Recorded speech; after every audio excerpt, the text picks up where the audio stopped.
Johnny Dollar. Dollar, my name is Hal Barker, Tri-Western Life Insurance Company. Out in Los Angeles, California. No, I'm holding down the branch office here in Reno, Nevada. Well, made a change, huh? That's right. Well, how are you, Mr. Barker, and what can I do for you? Are you available for an assignment? Can you fly on out here right away?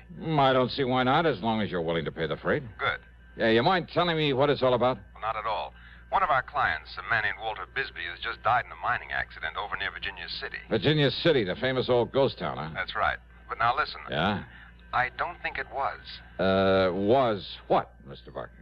Well, I don't think it was any accident. Oh, you don't, huh? No, and believe me, I don't say that just in the hope of not having to pay double indemnity on his insurance. Why do you say it? Well, I have no proof, Dollar, no proof at all. But I'm convinced that Walter Bisbee was murdered. That I know who murdered him and why. Well, tell me more, Mr. Barker. Fly on out here to Reno, and I will. I'll grab the first plane I can.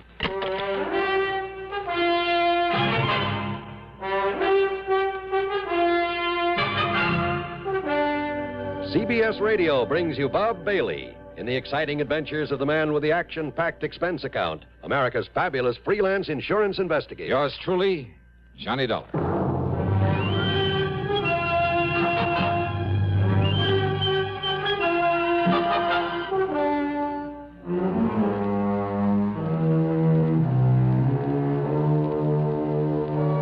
Expense account submitted by Special Investigator Johnny Dollar to the Tri-Western Life Insurance Company, Reno, Nevada office. Following is an account of expenses incurred during my investigation of the Stope of death matter.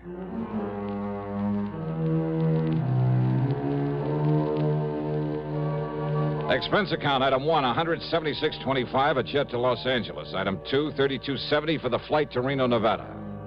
Hal Barker met me at the airport, and we headed south on 395, then southeast on 17 toward Virginia City. Virginia City, by far the largest and most famous of the old mining towns of the West, with its quaint, colorful streets and fascinating buildings left over from the days when the Comstock lode was the richest silver strike the world had ever known. Where it didn't take much imagination to visualize the grizzled old characters with burrow and pick and shovel who roamed the desert hills in a stubborn search for gold-bearing quartz, who worked and fought and often died violently to keep others from getting their hands on the precious yellow metal, and who finally realized that the heavy blue mud they'd been discarding was the real bonanza, was loaded with rich silver ore. Yeah, you could almost see their ghosts walking the streets or stopping for a drink at the fabulous Crystal Bar or the lowly Bucket of Blood Saloon, depending on their luck.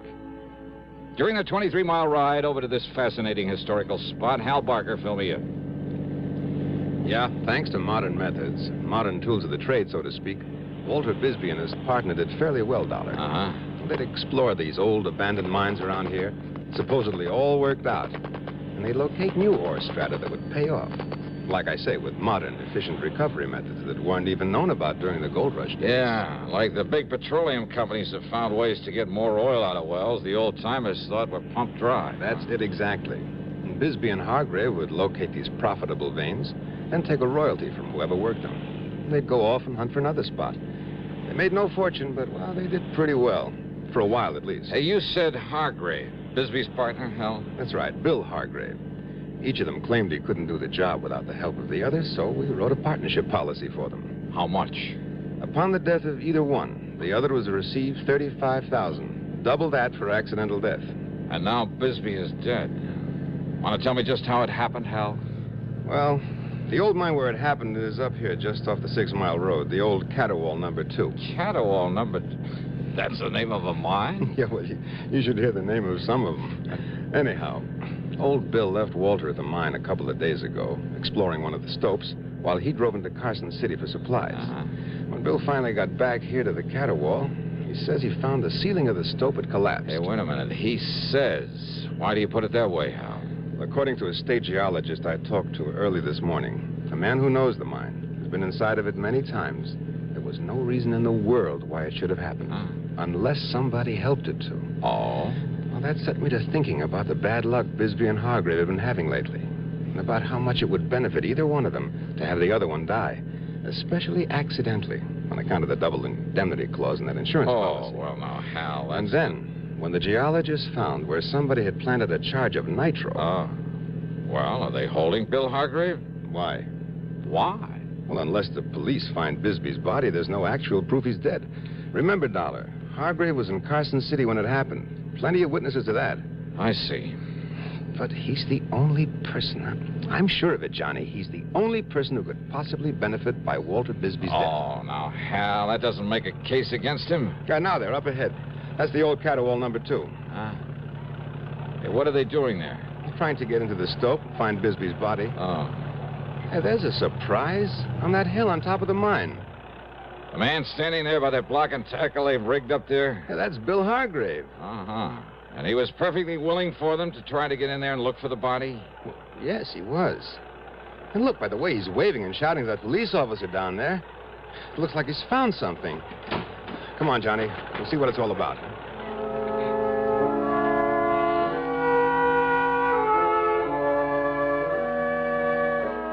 On top of the small hill was a vertical ventilation shaft driven down into the mine.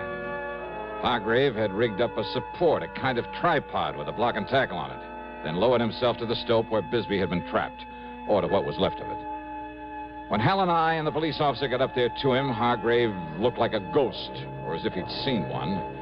There was a strange expression in his eyes, his mouth half open, and his weather-beaten face so pale it was almost gray. When we questioned him, he simply stared at us until the police officer took him by the arm and shook him. Well, come on, Hargrave. Did you get down there all right, down to the Stope? Yeah. Yeah, I got down there. There's a clear space where Walter was working. Did you find him? Well, come on, Hargrave. Yeah. Yeah, I found him. And listen. Well? He was murdered in there. Walter was murdered. Well, the political conventions are long gone. Is it all over but the voting? Hardly. From now to November, we're in for some hard campaigning. Details, of course, from CBS News. And your candidate, whoever he may be, is in for tough sledding before he gets into office, if at all. Your responsibility to your candidate is, of course, to give him your vote. Your voice will help, too. But there's something else that helps put across a campaign. It's money. The best candidate in the world can't get elected without incurring expenses. If you believe in your man enough to vote for him, believe in him enough to get out and work for him, then put some money on the line, too. That's the real test of your interest. We haven't covered the subject of whom to vote for, whom to support, whom to help with a contribution. That's strictly your own business. But if the people who like the other man dig in for him, and you don't do likewise for your man, well, that could be the difference right there. So think it over and make sure you vote. And now, Act 2 of yours truly, Johnny Dollar and the Stope of Death Matter.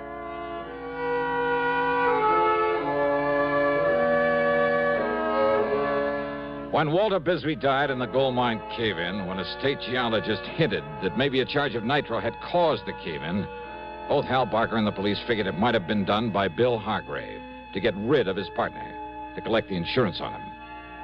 But as they started clearing away into the Stope to look for Bisbee's body, it was Hargrave who took the lead. He rigged a kind of makeshift hoist above an air shaft, lowered himself into the mine. And down below, in a small space cluttered with the rocks and shoring and other debris piled up from the collapse of the ceiling of the Stope, he'd found what was left of his partner.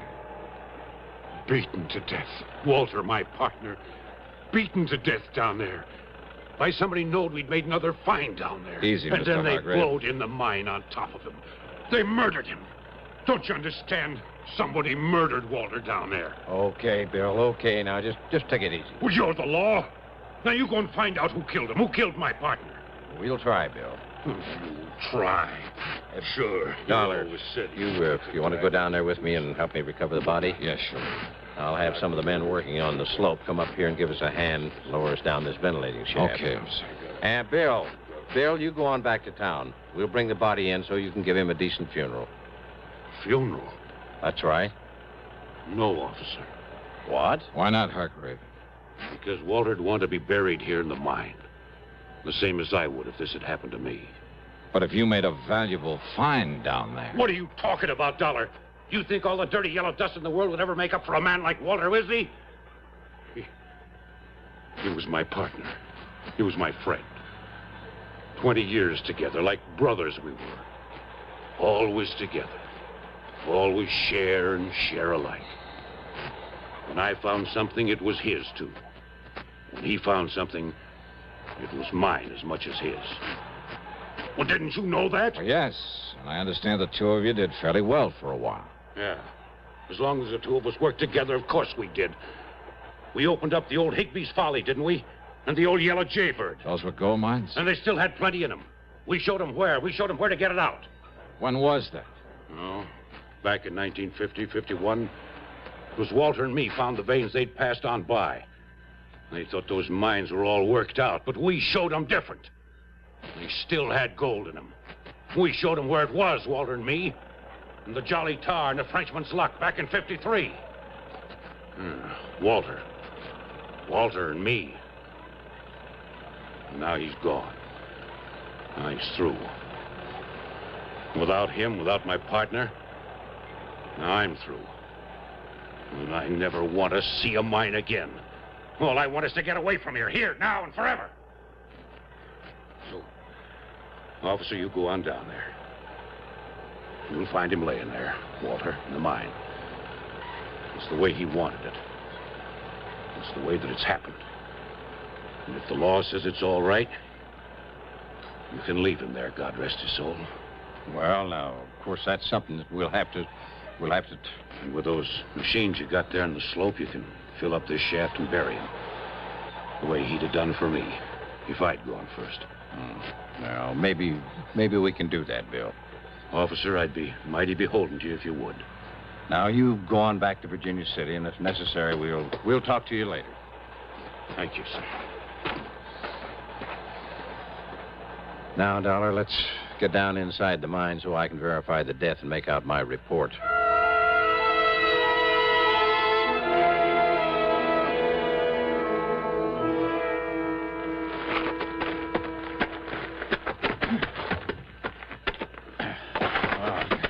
I'm afraid I'm not used to one of these miner's lamps, Dollar. Yeah, I know what you mean. But I think we can see enough with them to just... Yeah, wait. Look. There he is. Yeah, I see. Good Lord. What a beating he took. Beating? Yeah, look at him. Look at his face. It's... Hey, officer. This man was knocked down, then kicked to death. Yeah, these marks on him, on his face. Hobnails. Yeah, you're right, Dollar. Whoever did this to him stood right here. You see? Yeah, I see. And you see the print of his right foot deep in the dust? Where he stood while he kicked and kicked with the other one? And he is Walter Bisbee. Yeah. Maybe we're going to have to leave him down here. What do you mean? Oh, 240, maybe 50 pounds. Up through that air shaft? Oh, yeah. Maybe you got something there. You and I, a couple of skinny guys, we barely made it. Only there was something around here could tell us who did this to him. That footprint. Hey, Dollar, there isn't a hard rock miner in this whole area doesn't wear shoes like that. Here, look, you see here? These other footprints, huh? Yeah, well, those are probably Hargrave's from when he came down here through the air shaft to look for Bisbee. Yep, that's right. Same kind of shoes, but newer. Uh-huh. You can tell by the nail marks. Yeah, but does it prove that Hargrave came down here only after his partner was killed? Oh, now, wait a minute, Dollar. You're forgetting that Bill was in Carson City when this happened. Yeah? When what happened? The murder? Or the caving in of the Stope? Now, what do you mean by that? Murder him, then try to cover it up with a cave-in. Now, look, Dollar. Hal Barker says that a state geologist told him he found signs that a small nitro charge may have been used near the entrance to this mine. But if Bill... You mean you think Bill killed him down here and then had somebody else start the cave-in while he was over in Carson City? Let somebody else in on it? No. If Bill killed him, he probably set off that charge, too. But don't you see, if he was over... Didn't you ever hear of an explosion being set off with some kind of a timer? Well, yeah, sure, of course I have. But that still doesn't give us any proof that Bill did this. The fact remains that Bill Hargrave is the only one who can possibly profit by his partner's death, right? Sure. I'll go along with that, all right. But unless you can find some proof that he did this, well... Well, I don't know. But while you're poking around in the dark down here, I'm going to pay a little visit to Bill Hargrave. Go ahead. But why? Well, I told you, officer. I don't know.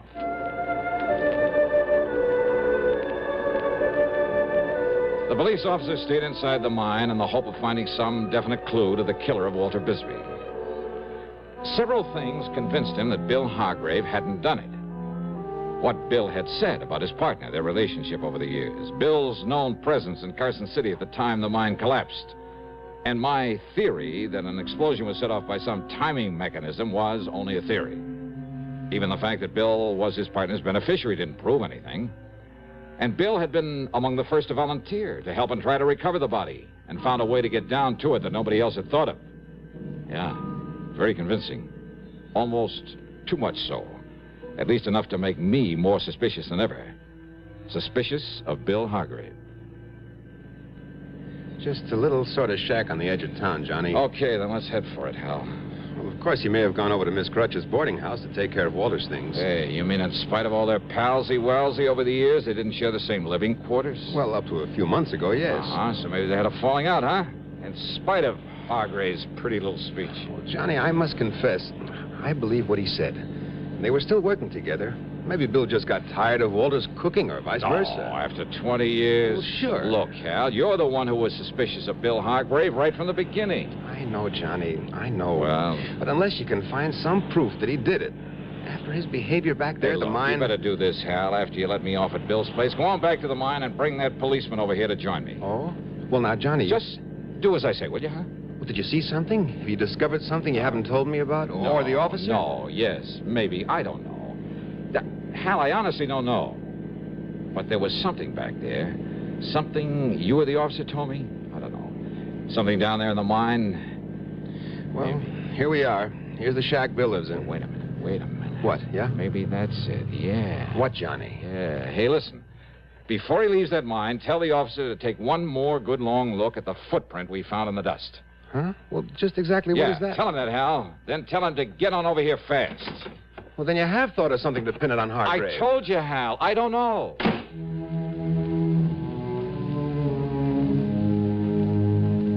Hargrave wasn't there. Maybe he had gone over to the boarding house to look after his partner's belongings. Maybe. Well, with the help of my pocket knife, I managed to slip the catch in the front door of the shack. I closed it after me and took a look around. Well, it was pretty obvious things hadn't been going good for Bill, and for quite some time. I looked first for the pair of shoes, one of which could have made the print on the floor of the mine. But I didn't really care, and a pair of shoes could easily be gotten rid of. Oh, no. I was looking for something else, but just what I wasn't sure. That is, until I found it, hanging on the wall above the cot where he slept, just to one side of the door. Yeah, it was an old lever-action rifle. Unusual in this part of the country? Hardly. There were thousands of these old 30-30s around here. Guns of this make and type had been part of the history of the Old West. Still were a part of it. Oh, no. There wasn't a thing unusual about finding this kind of a gun hanging on the wall of a miner's shack.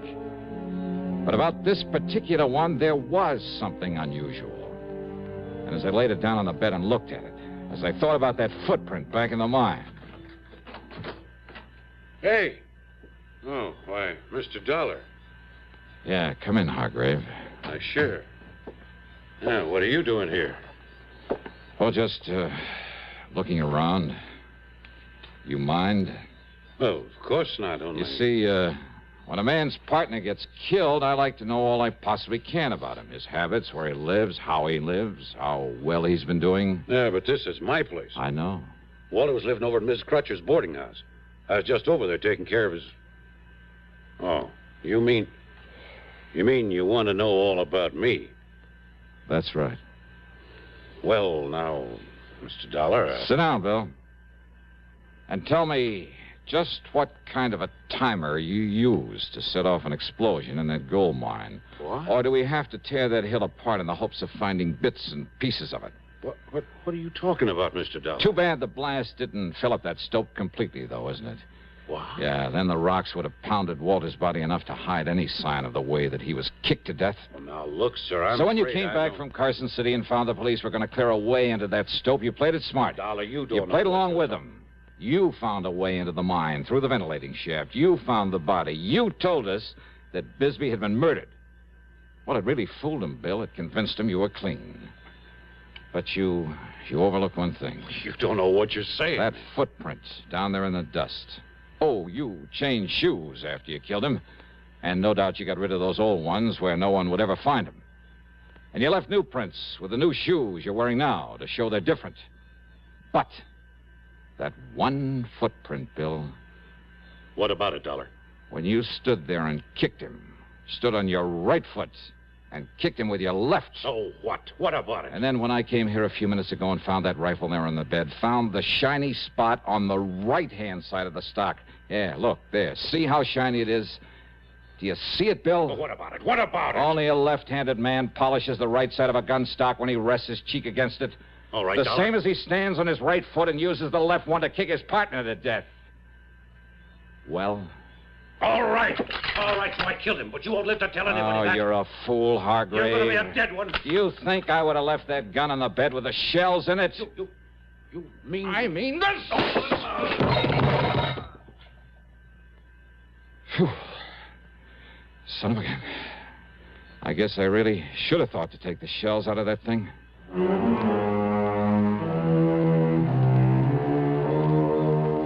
So maybe there were dozens of left-handed men around Virginia City, and who knows, maybe there were some right-handers who kicked with the left foot. But Bill just didn't happen to think of that when he confessed the killing. Expense account total, including all the incidentals I can think of, and the flight back to Hartford, $248.75. Yours truly, Johnny Dollar.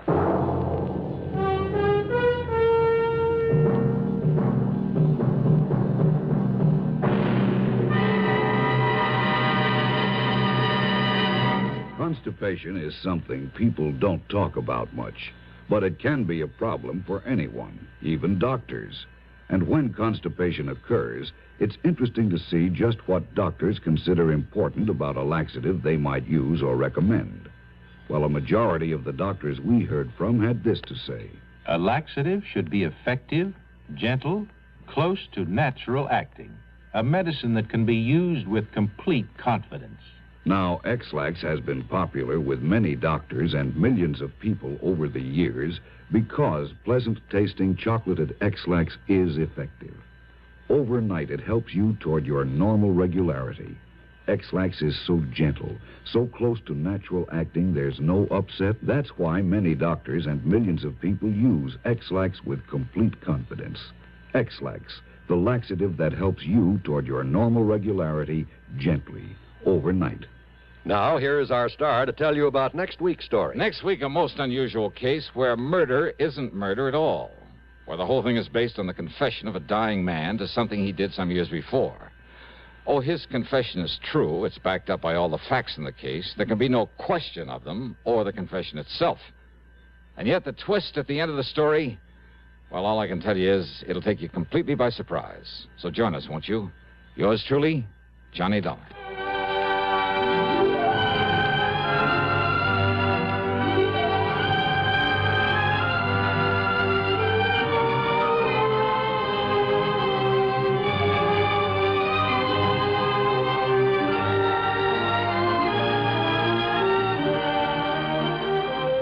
Yours truly, Johnny Dollar, starring Bob Bailey, originates in Hollywood and is written, produced, and directed by Jack Johnstone.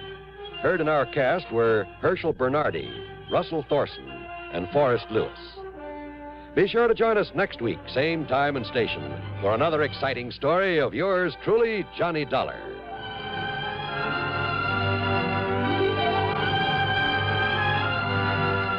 This is John Wall speaking. An expectant mother and an adventuresome son are the elements of suspense. Next on the CBS Radio Network. WROW in Albany, New York.